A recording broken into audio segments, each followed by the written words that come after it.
Brilliant to be able to catch up with you today and just have a quick chat with you around some of the latest developments in the world of Rocketmakers and also about the awards that you're the Tech Southwest Awards that you've been shortlisted for. But I thought, just first of all, maybe in terms of scene set, it'd be great to hear just a short summary from you around Rocketmakers, the backstory, and sort of what it is about Rocketmakers that makes it such a special place to be.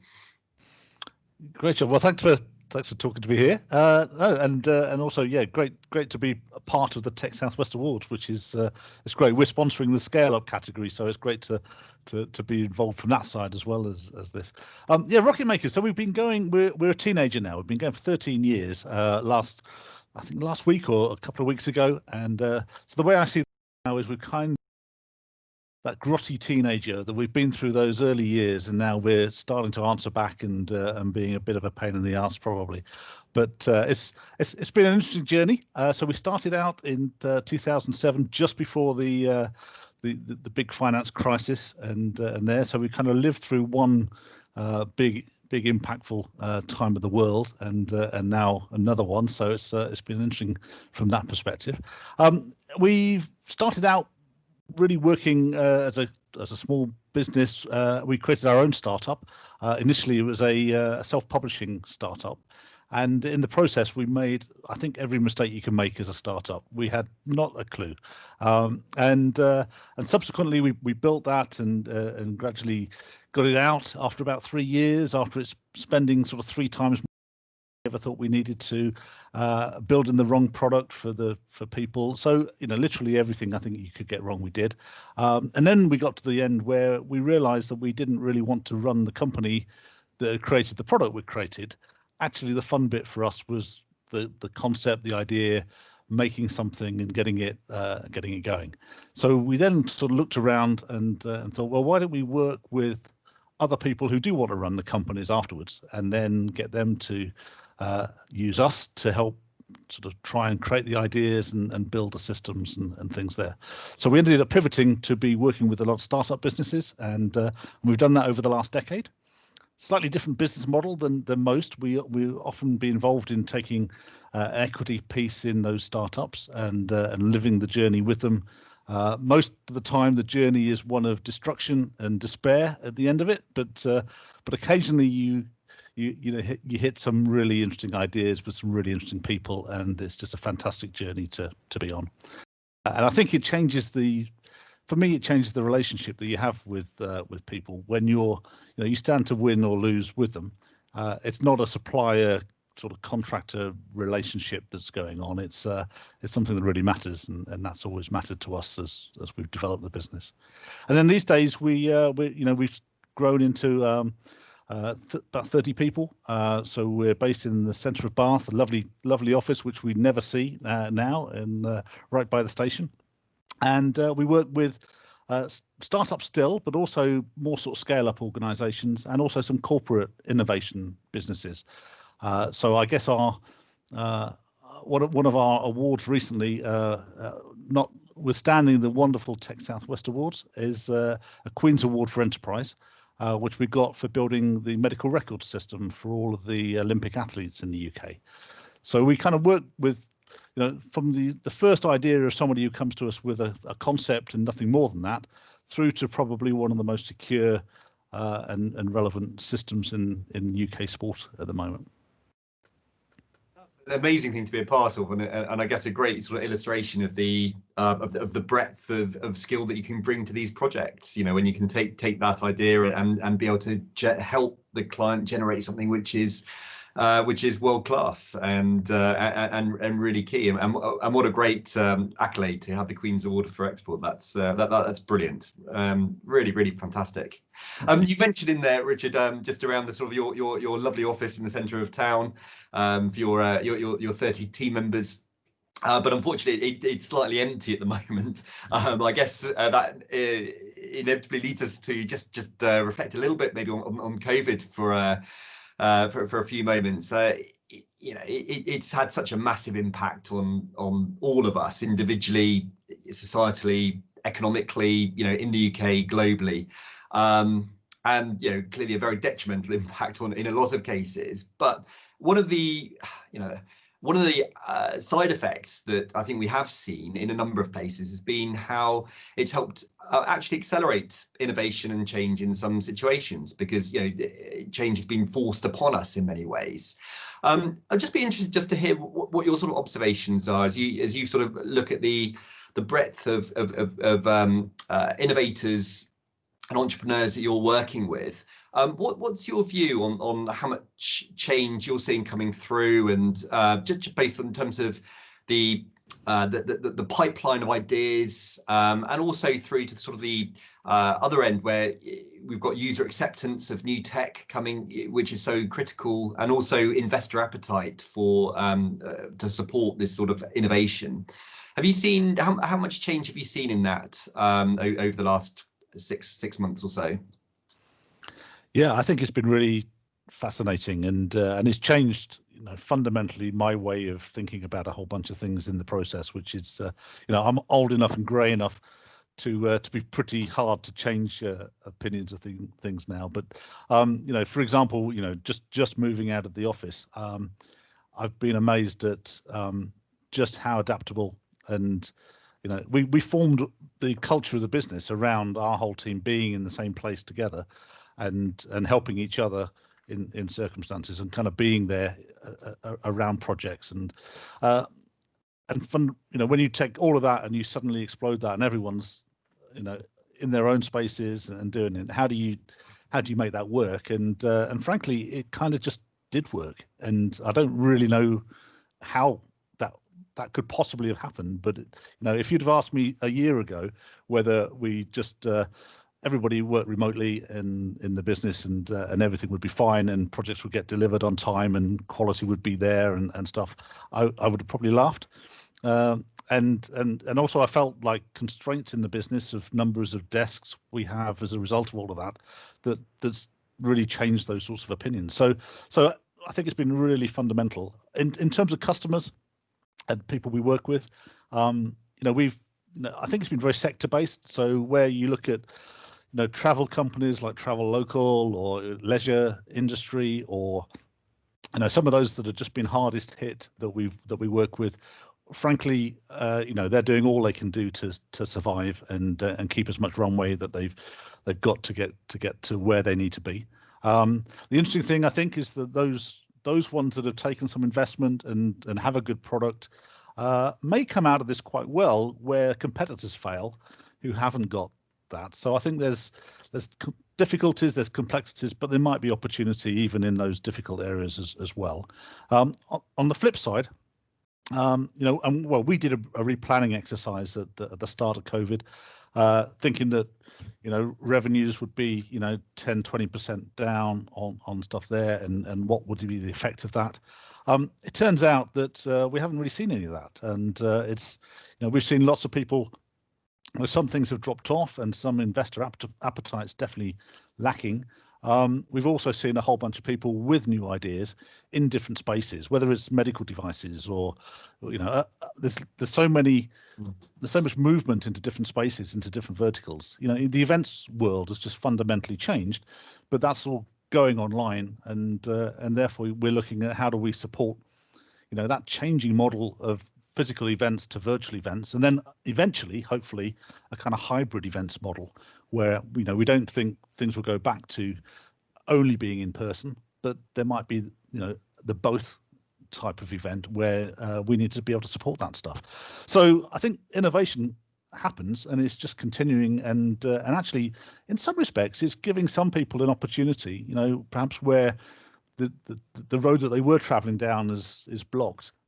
Some people are taking a different view, and perhaps thinking about new opportunities, or seeing risks ahead where they want to go in a different way, and are trying to sort of deploy those ideas. So we're certainly seeing no lack of thing coming in. In fact, we've as a company we've hired 8 people since lockdown started. So it's an interesting sort of dichotomy that some things are harder, some things are easier, but actually from a company perspective, we're seeing growth and opportunity through that.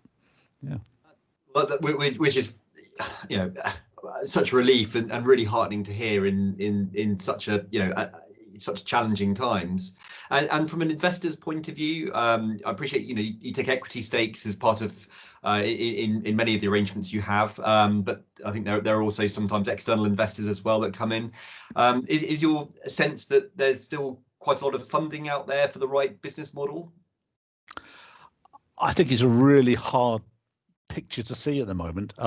We certainly had a whole bunch of companies that we were working with who were raising money. Some had raised money just beforehand and felt a huge sigh of relief that they've got the runway to get through, and for a couple of years perhaps to see all this through. Others were at the height of raising money and actually haven't succeeded yet, and are still going through that. So we've definitely seen over the course of the summer, we've seen a lot of that sort of dry up, and we're starting to see glimmers of hope of that coming through again now. So I think people do have money that they want to invest, but perhaps certainly with the market impact and that they just taken a deep breath and have held it for a while, and now are starting to see that. So we're starting to see things trickle through to deliver that, and we've certainly been helping our customers by sort of where they're raising invoices and they don't have the investment through yet to do that. We're supporting them through that in the process. So it feels like it's a very collaborative journey that you need to be on these times around investment and working with people on it. And amazing that you can help sustain some of those businesses which may otherwise frankly not be able to get through these very difficult times by giving that level of support. I guess that so quite a few of the points you just mentioned there were around the innovation and sort of the breadth of sectors there, from medical devices through to now. Let's just jump into the Tech Southwest Awards. So many congratulations for being shortlisted. Brilliant result, and you've been shortlisted for the Innovation Award. Now maybe this would be a great time just to sort of develop a little bit more about what it is you think that that means that actually the Innovation Award is really a great accolade for you to be taking at this time. Yeah, well, I think it's really it's wonderful to be nominated for that, especially against some really great competition in the award as well. So there's one thing's for sure, and I've said it before, the innovation is definitely still really happening, and perhaps even more so where people are seeing opportunities that weren't there. From our perspective, we've been doing a lot of work both with our customers, but also some internal work around innovation, and one of those things is particularly in the augmented reality and virtual reality space. So we've been doing a lot of really interesting work and actually pulling together essentially an application which dynamically lets you insert content into virtual and augmented worlds. So in ways where in the past it would take a developer to be able to do it, being able to allow somebody who's just more sort of closer to the business and perhaps less technical to be able to make changes to those sorts of environments is what we've been pulling together and spending our time doing that innovation, writing the patents and trying to get that stuff all together. So yeah, I think it's a time of adversity but innovation for lots of companies, including ourselves internally. And I guess the other thing that we've been spending a lot of time on is the infrastructure and innovating around that for work that we do with customers. Part of the way that we look at working with startups is that you need to work really fast with those to get products into market. And we're based in the UK, and the UK isn't that cheap relative to other countries for time of developers to build things. So we're always looking at how do we create an infrastructure and tooling which kind of offsets the cost benefits of offshore development by just actively accelerating what can be done through automation and other tooling. So we spent a lot of time over the last few months and years actually in building all the things that most applications that come to us need. So it's authentication and notifications and file uploading and auditing and all of the things that are there. We now kind of pull that together and provide that really quickly for applications. So yeah, innovation everywhere, I think. That's brilliant. So, I mean, to be able to take the time to invest in yourself and in the business, as well as working with your partners, your clients, it's and taking on those. I can see why those 8 people were required in your team. Sounds like you've had a very, very busy time.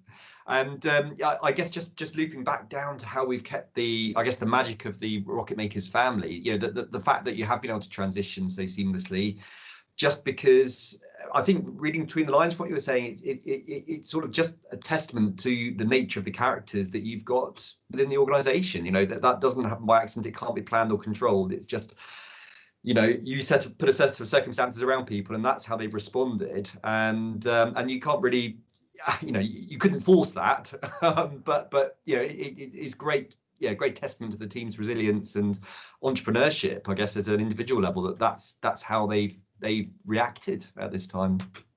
Yeah, no, it's been absolutely, you know, you couldn't thank everybody more around just the attitude and approach that they've had to all of this, and just the approach they've taken, which has just been I'll say astonishing, but you know, you kind of you know great people that when you hire them, and they've really sort of stood up and been accountable for all the things that needed to be done, which has been, you know, fantastic. But it is a challenge. You know, I think everything isn't as easy as it used to be, and I think, you know, it's worth recognizing that you know, it's not you know, and I don't think, even though we're productive, I'm not sure that you know, there's some areas of the business which I think have challenges. And we used to spend all our time in our meeting rooms with glass whiteboards around us, and just ideation, creativity of ideas and those things, and it's just so hard to do at you know, at a screen that's you know, a couple of feet away from you, and there. So we've tried to use different tools. You know, we use sort of whiteboarding tools, Miro and things. We've spent a lot of time looking at just different ways of engaging and working with people, trying to keep the culture going as well. So, you know, we have we used to have a sort of every day half an hour, all, you know, guaranteed all get together, which is, you know, at 30 people, it starts to get pretty hectic and there, but we still do it. You know, Monday, Wednesday, Friday, we're all you know, spend time together. We do some social stuff together still, and it's kind of trying to find that right balance of taking time in the day in the right ways for people to do it, that isn't distracting them from the day job of what they have to get done,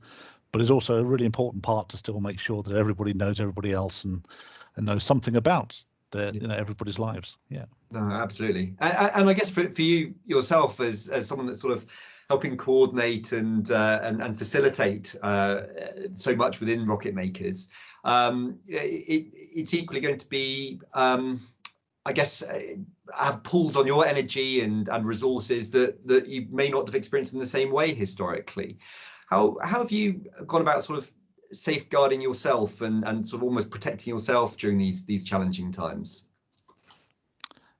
Yeah, that's a really good question, and I think I'm like a lot of business owners and stuff, where you push yourself into a lot of work. You know, I'm a kind of workaholic in many respects, and there's times when that's great, and there's also times when that's, you know, really is challenging and things, and spending, you know, all your time in front of a screen is just not healthy, frankly, and I certainly felt that, you know, after the first sort of 6 weeks of doing that, you know, every day for, you know, 8-9 hours a day or whatever, it's you know, it really grinds to you. So I think I've been my own worst enemy in some of that in the past, and now you know, taking time away and you know, walking the dog and just getting a little bit of change of scenery and making that has been really important.